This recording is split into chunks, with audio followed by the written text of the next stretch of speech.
سچائی کا نام۔ ایک دفعہ کا ذکر ہے کہ ایک چھوٹے سے گاؤں ایک غریب لیکن دیانتدار لڑکا رہتا تھا جس کا نام احمد تھا۔ احمد ایک یتیم تھا اور اپنے بوڑھی ماں کے ساتھ رہتا تھا۔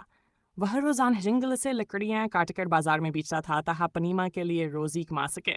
ایک دن احمد جنگل میں لکڑیاں کاٹ رہا تھا کہ اچانک سکی کلہاڑی ہاتھ سے چھوٹ کر ایک گہرے دریا میں جا گری۔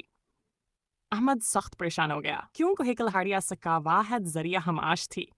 وہ دریا کے کنارے بیٹھ کر اللہ سے دعا کرنے لگا، اے اللہ میری مدد فرما، میں بہت مجبور ہوں۔ اچانک احمد کے سامنے ایک فرشتہ نمودار ہوا جو ایک بزرگ کی شکل میں تھا۔ فرشتے نے احمد سے پوچھا، بیٹا کیا ہوا؟ کیوں پریشان ہو؟ احمد نے سچائی سے اپنی ساری بات بتا دی۔ فرشتے نے دریا میں غوطہ لگایا اور سونے کی ایک چمکتی ہوئی کلہاڑی نکال کر احمد کو دکھائی۔ کیا یہ تمہاری کلہاڑی ہے؟ احمد نے فوراً جواب دیا، نہیں، یہ میری کلہاڑی نہیں ہے۔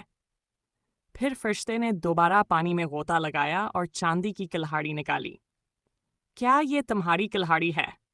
احمد نے کہا، نہیں، یہ بھی میری کلہاڑی نہیں ہے۔ آخر میں فرشتے نے احمد کی اصل لوہے کی کلہاڑی نکالی اور پوچھا، کیا یہ تمہاری کلہاڑی ہے؟ احمد خوش ہو کر بولا، جی ہاں، یہ میری کلہاڑی ہے۔ فرشتہ احمد کی سچائی سے بہت متاثر ہوا اور کہا، تم نے اپنی دیانتداری ثابت کی ہے، اس لیے میں تمہیں انعام دیتا ہوں۔ یہ سونے اور چاندی کی کلہاڑیاں بھی اب تمہاری ہیں۔ احمد بہت خوش ہوا اور اللہ کا شکر ادا کیا۔ وہ تینوں کلہاڑیاں لے کر گاؤں واپس آیا اور اپنی ماں کو پوری کہانی سنائی۔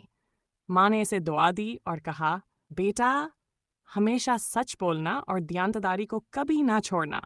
اللہ ہمیشہ سچوں کا ساتھ دیتا ہے۔